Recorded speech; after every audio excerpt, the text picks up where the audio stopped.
दिल्ली के सबसे व्यस्त बाजारों में से एक चांदनी चौक के कटरा नील में दिन दहाड़े हुई 35 लाख रुपए की लूट ने पूरे इलाके को दहला दिया। घटना 2 जून की दोपहर करीब 2 बजे की है।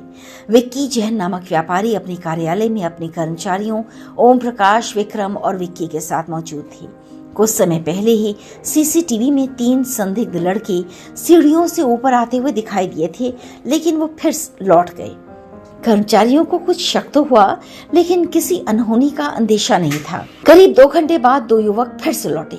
उनमें से एक ने शटर उठाया और उन्हें देख ओम प्रकाश और विक्की घबरा गए। वे बाहर भागकर शोर मचाने लगे। अंदर से शीशे का गेट लॉक कर दिया गया था, लेकिन तभी एक युवक ने पिस्तौल दिखाकर फायर किया।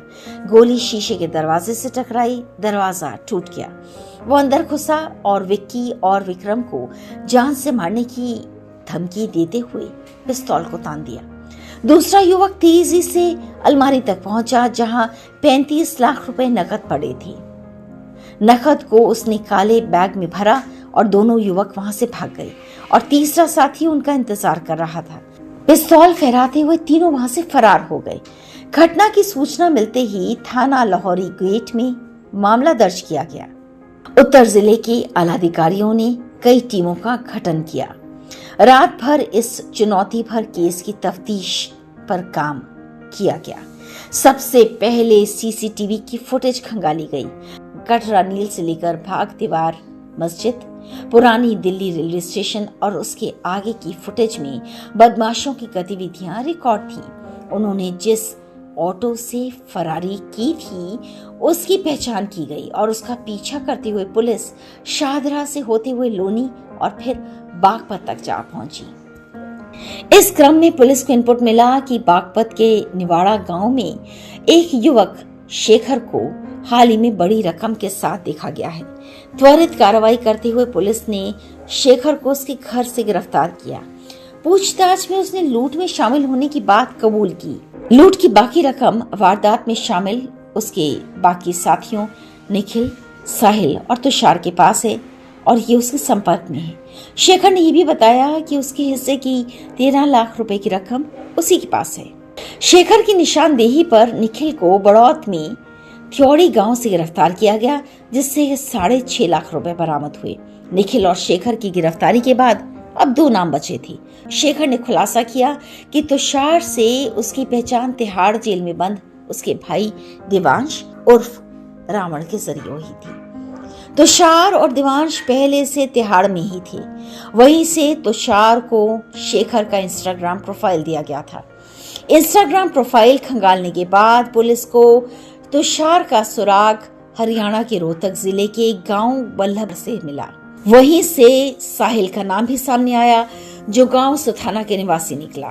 दोनों की गिरफ्तारी के लिए छापेमारी की गई और आखिरकार साहिल से 6.5 लाख रुपए और तुषार से 7 लाख रुपए बरामद किए गए। साथ ही वारदात में प्रयुक्त 2 देसी कट्टे और जिंदा कारतूस भी बरामद किए गए। पूछताछ के दौरान पूरी साजिश का खुलासा हुआ। शेखर ने बताया कि उसे किसी जानकार से पता चला था कि पुरानी दिल्ली के कुछ ऑफिसों में भारी मात्रा में नकद लेन देन होता है। उसने कई दिनों तक कटरा नील और आसपास के कोचों की रैकी की। योजना को अंजाम देने के लिए उसने अपने भाई के कहने पर तुषार से संपर्क किया, जो तिहाड़ जेल से छूटने के बाद उसके साथ मिल गया।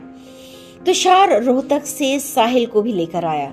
घटना वाले दिन चारों कटरा नील पहुंचे। चारों यानी शेखर, निखिल, तुषार और साहिल। शेखर थोड़ी दूरी पर बाइक लेकर खड़ा था, जबकि बाकी तीनों लूट के लिए अंदर दाखिल हुए। लूट के बाद चारों आरोपी बागपत में मिले और रकम का बंटवारा किया। उसके बाद वे चारों अलग अलग दिशाओं में निकल गए ताकि किसी को उन पर शक न हो, लेकिन दिल्ली पुलिस की सटीक तकनीकी जांच और तेज कार्रवाई ने उनकी सारी योजना को नाकामयाब कर दिया। इस पूरे ऑपरेशन में स्पेशल स्टाफ थाना लाहौरी गेट, थाना कोतवाली, थाना सराय रोहिला, AATS, PP, अंधा मुगल, गवर्नमेंट हॉस्पिटल बुराड़ी की टीमें सक्रिय रहीं। ऑपरेशन का नेतृत्व इंस्पेक्टर योगेश्वर सिंह, विकास यादव, रोहित सारस्वत ने किया, जो ACP कोतवाली श्री शंकर बनर्जी के मार्गदर्शन में रात दिन इस पेचीदा केस को सुलझाने में जुटे थे। दिल्ली पुलिस की तेज तर्रार कार्रवाई ने न सिर्फ लूट की बड़ी वारदात को सुलझाया बल्कि 4 शातिर अपराधियों को जेल की सलाखों के पीछे भेजा। इससे जनता का भरोसा एक बार फिर पुलिस पर मजबूत हुआ। ये था वर्तिका नंदा की आवाज में आज का किस्सा खाकी का।